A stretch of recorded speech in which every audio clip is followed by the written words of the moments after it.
Howdy, everybody in YouTube land. What we have in front of us today is an IBM ThinkPad laptop. This one's, I want to say fairly recent, but not really. Late 90s. So this one was sent in for repair because it has the same problem that nearly every single laptop is going to have eventually. And as soon as you open it up to see, you'll be able to tell. Yeah. That right there. This is the IBM ThinkPad 600E, which is a nice machine. They're starting to develop problems with the rubberized coating, but other than that, they're not bad little machines. They're, average for what they were, but I kind of like these little machines. I remember when they were everywhere, but it's in because of this right here. This has gone vinegar syndrome, which every single one of these do now. But it's the unfortunate reality of going forward with machines like this. But the good news is this is a TFT display, so we can fix it, fortunately. So we got to get this thing cracked apart so we can get in there and get that panel out of there. Before I take it apart, though, I did want to test it and make sure everything else is good on it before I do something about the screen. And you want to know what's amazing to me? The battery is still holding a charge. It's not, yeah, the battery is still, that's impressive. I don't know if it's rebuilt or what, but yeah, it's definitely got vinegar syndrome, so we're definitely going to need to take care of that screen. So the easiest way to get these apart, it's been so long since I've taken them apart, but we got to get rid of these. So we got to take the screw out of here, and there's one on this side and one on the other side as well. Yeah, there they are. There's actually two on that side. Never mind. So we got to take all those screws out so we can get this panel out of here. I got all of the little covers off and screws out, and I'm trying to unclip this bezel. And unfortunately, we've run into a new problem, and as you can probably already guess, this era of machine is suffering from brittle plastic disease. Because as soon as I tried to pop the clips loose, every single one of them broke off. So it won't clip back in because they're broke. Yeah, there's little pieces of it over here that, it's unfortunate, but that's where we're headed with this stuff. Every single one of these clips, as soon as I try to pop them loose, they're gonna break. So there's really no way to get this thing apart without the bezel pretty much breaking apart. It's unfortunate. Yeah. Brittle plastic disease. So I got it out, and the big holdup was this sticky pad. But as I was popping the clips loose around the side, it was just cracking everywhere. It's an unfortunate circumstance. So when we put this thing back together, we're gonna have to something. I don't know yet. But anyways, let's carry on. So to get this thing out, we had to take this screw out so we could snake out and unplug the CCFL cable. And then the panel lifts up back here and slides this way and comes out. Otherwise, it gets trapped by these guys and you can't pull it out. So just got to lift it up like this and slide it out, and then out it comes. But we've got a LG panel that has an IBM part number, but no LG part number that I can see. Actually, here we go. LP133X3. So I'm going to look and see if we can get a panel for this, because if I can get a replacement panel, it would be a lot easier than trying to de-vinegar it. But anyways, so we have all of that unplugged, and then this plastic is not nearly as brittle because I had to flex this quite a bit. It's only the front bezel that's really brittle. Let's see, what is this? CFRP? I don't know. polycarbonate. I'm not sure, but that's who made it. So that's interesting to note. To save this from further deterioration, because I know if this gets so bad, it'll destroy the backlight diffusing film behind it.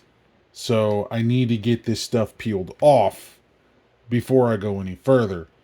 So what I've done was I've taken measurements of what size that front film is so I can cut it down to size of when I replace this film.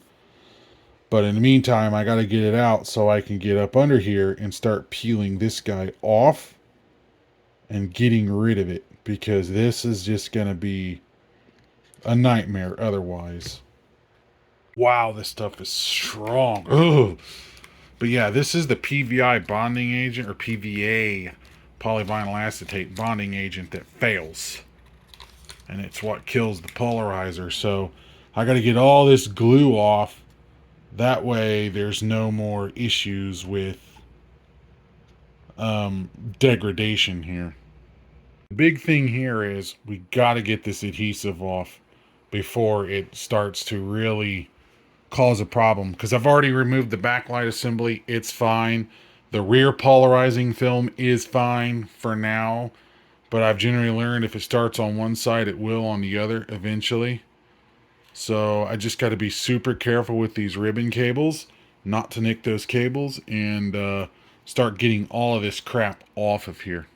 There we go. All of the adhesives off. I got to replace my razor blade because you can only use that like once or twice for scraping off the adhesive before it wears out, because what happens when it starts to wear is, if you look very carefully, which it may not actually focus, is this scratch right there in the glass. It won't hurt anything, but just, yeah. So film is off.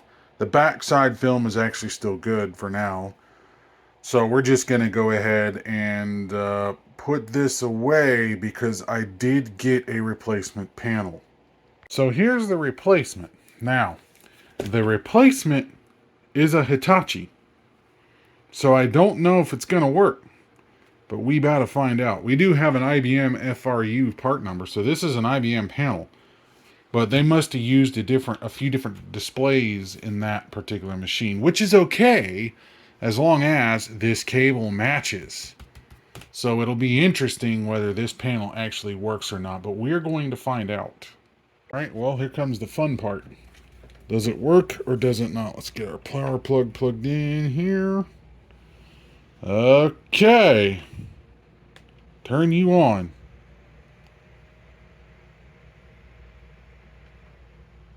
Oh, it does. We got it. It's working.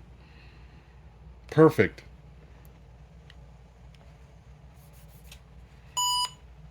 Yay! Awesome. So, the backlight's a little bit yellow. It's, it's got some hours on her, but certainly better than having a vinegar display, that's for sure. So, this doesn't have a hard drive in it, but it's working. So, alright, so we don't have to devinegar that display. We can go ahead and put this thing back together. Although, I might hang on it for spare parts, because it's not like these displays are getting any younger, right? We could have a ribbon failure or something on one of these, and what are you going to do? So, alright, well, time to start buttoning it back up.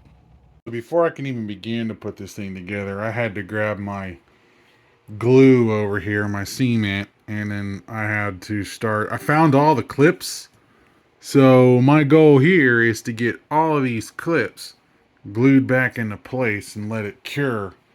But there's not a whole lot I can do about this other than trying to put like a piece of double-sided tape or something in there, because no matter what I do here, it's gonna obstruct, because the LCD panel sits directly on that. So I kind of need to put two-sided tape there, I think, but I'm not sure.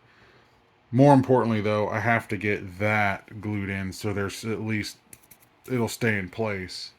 I got it all back together now, installing an operating system on it currently, but it's a shame that kind of sticks out like a sore thumb. But, it's together. I got everything glued back in place. The clips are glued back on, so it's not loose anymore like it was. So we're all good there. I just got to get these little pads back on there. And I didn't want to put that on until I know everything was good with the display. I'm currently trying to make this machine scream by installing Windows XP on it. But the 80 gig hard drive I had in my stash was bad, so I had to pull it out and get rid of that. I'm getting low on these 2.5 inch drives. They're starting to die off. So I'm going to have to start investing into IDE 2.5 inch to mSATA adapters or SD card adapter, something, because this is becoming a problem now with time.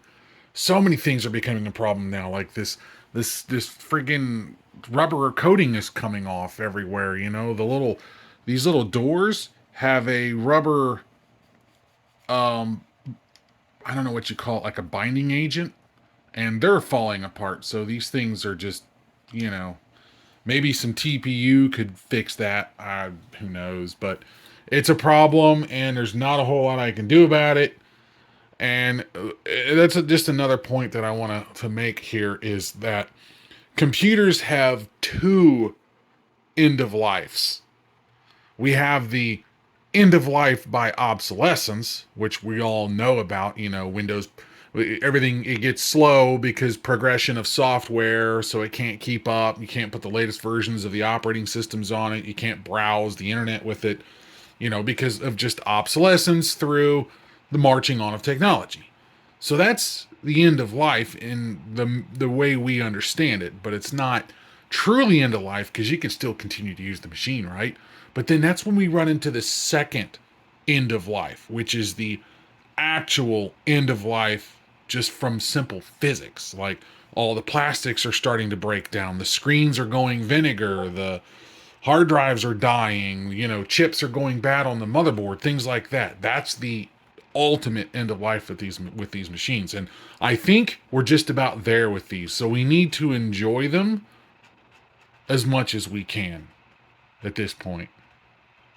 Because it won't be long until all this plastic just turns to dust and you're not going to be able to use it anymore. Eventually the rubber dome membrane's going to fail in this keyboard.